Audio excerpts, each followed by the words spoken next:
Good afternoon, folks. Here's a fun little story from the world of Twitter.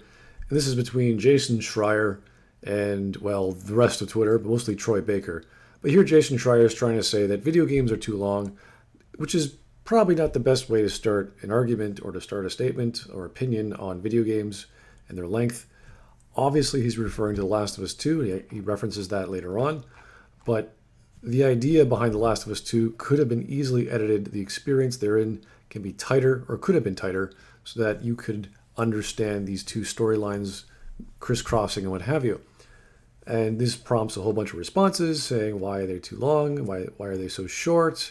Etc., etc. Some people who love games want them to be as long as possible, for example. Now, this prompted a response from Troy Baker. If you don't know Troy Baker, he's the voice actor of Joel in The Last of Us 2.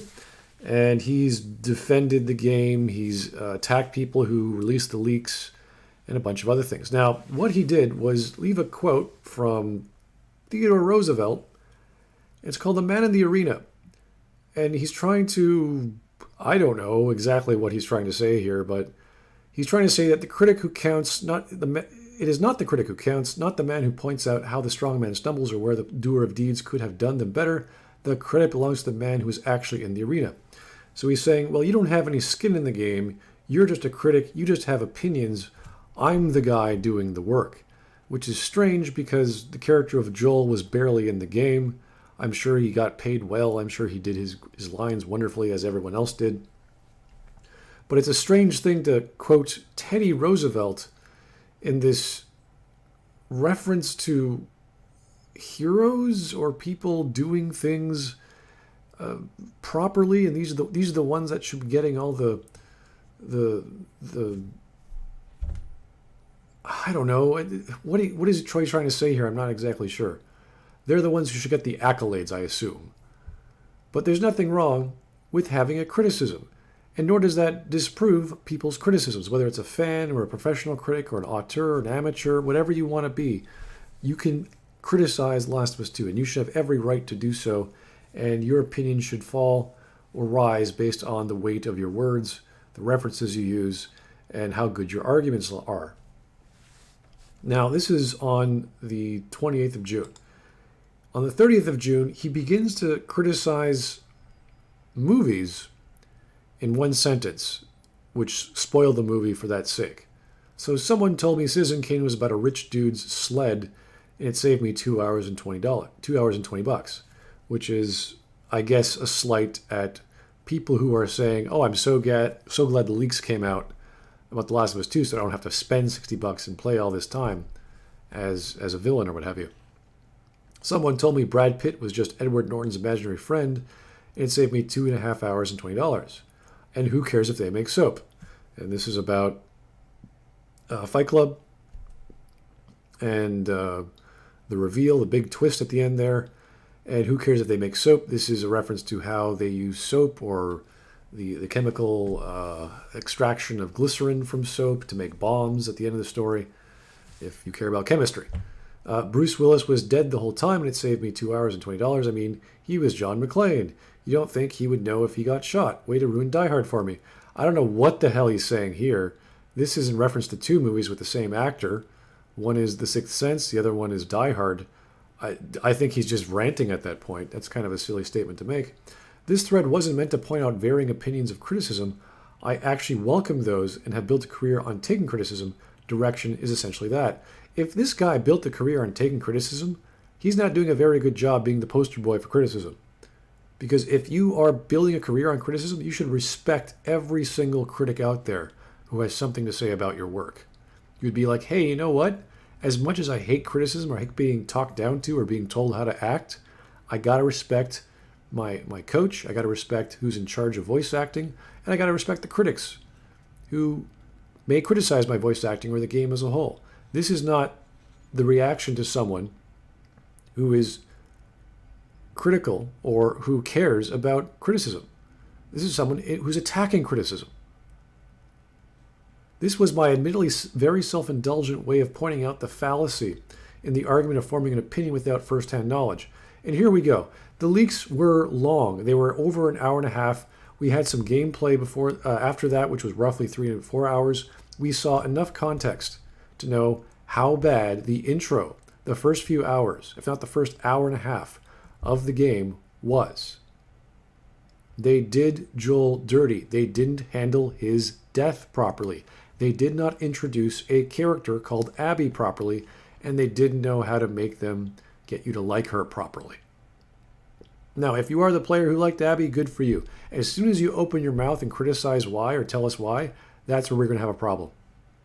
Because there's plenty of tricks, there's plenty of techniques that they did improperly that if you can't see through, you either aren't aware of them or you simply don't care. That is not in the face of criticism. Critics want to know why things work the way they did. And we will look at every element that the writers did or the game did to make you acclimatize to Abby's way of thinking or way of identifying with her. If after experiencing something you find it to be blank, I condone and encourage your ability to form whatever opinion you might have. Guess what, Troy? I don't need to play the entire game to know the first few hours are crap. To know that the way they introduce a character and kill off a protagonist or a beloved character is doing it wrong.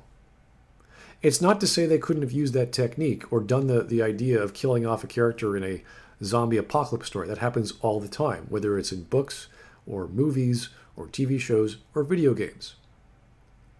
It's wasting all that potential, demonizing a character improperly, just killing them off for shock value. That does not work. They are shooting themselves in the foot and saying, hey, you know what?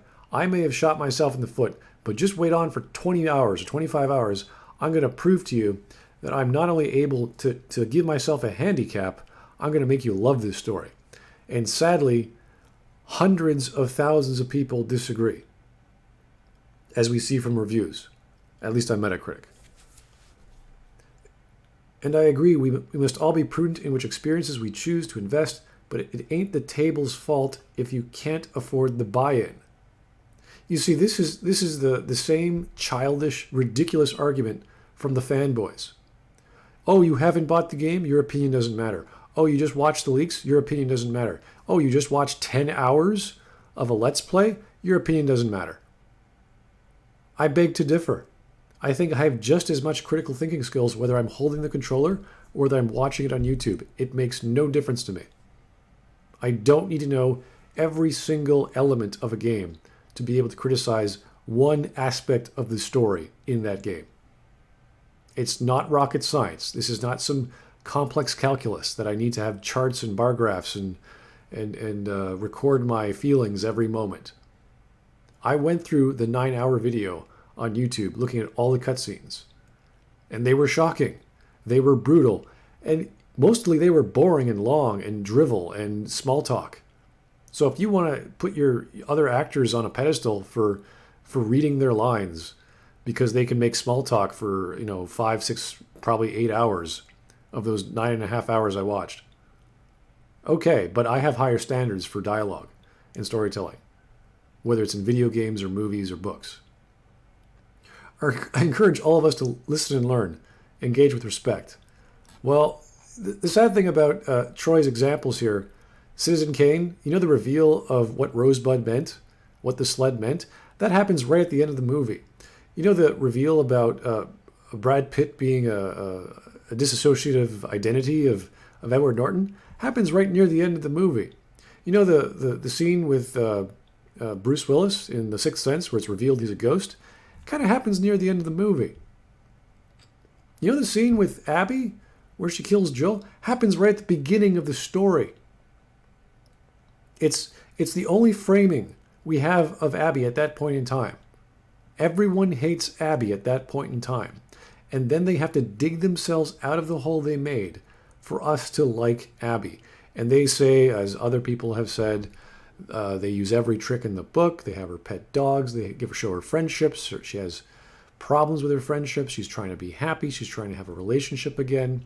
She's trying to save children. She does all these things without having a solid plot. She bounces around, and life is suddenly better because revenge is good. But as soon as we go back to Ellie and all of her flashbacks, and God, there's so many flashbacks, and there's dream flashbacks and all this other nonsense, suddenly revenge is bad. for whatever reason. Even though Abby's telling us life is good, revenge is good, everyone got what they wanted. Nope. Revenge on the other foot is bad. So here we're forced to walk around in an anti-hero or an antagonist's shoes. And the message is, yeah, killing Joel was a good thing.